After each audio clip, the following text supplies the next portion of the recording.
Voilà presque un mois maintenant que nous méditons sur la parousie, le retour glorieux du Christ, et sur le jugement.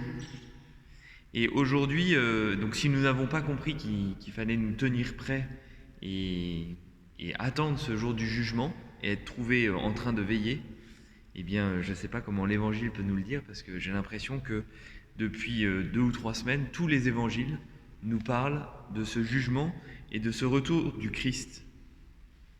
Et aujourd'hui, dans la lecture du livre de l'Apocalypse et dans l'Évangile, il y a cette tonalité aussi de victoire. Ce jugement, ce retour du Christ en gloire, c'est aussi sa victoire. Elle est tombée, Babylone la grande.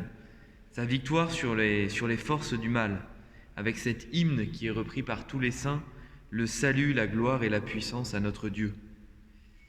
Oui, le jugement est aussi la manifestation de la victoire du Christ. Alors, on le sait, le Christ, sur la croix, a déjà gagné.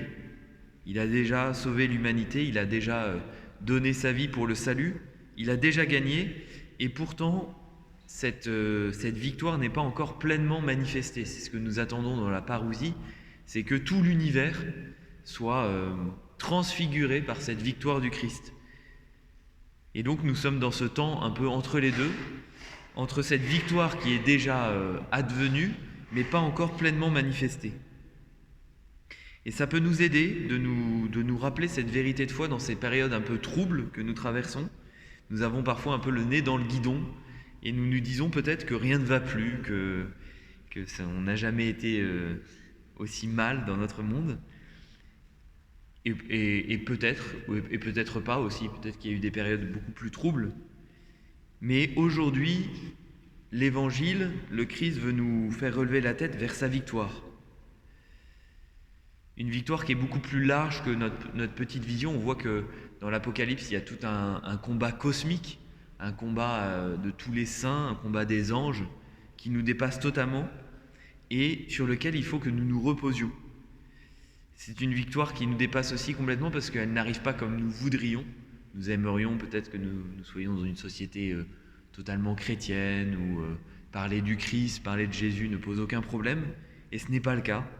Cette victoire du Christ, elle passe par des étapes aussi qui sont douloureuses. Mais cette victoire du Christ, elle est notre espérance. Sans cette victoire, nous ne pouvons rien faire.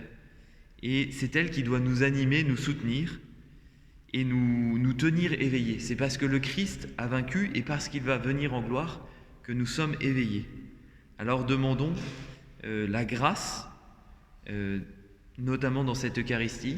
On a entendu cette phrase qui est devenue liturgique. Heureux les invités au repas des noces de l'agneau. Demandons dans cette Eucharistie à être prêts à accueillir cette victoire du Christ. Amen.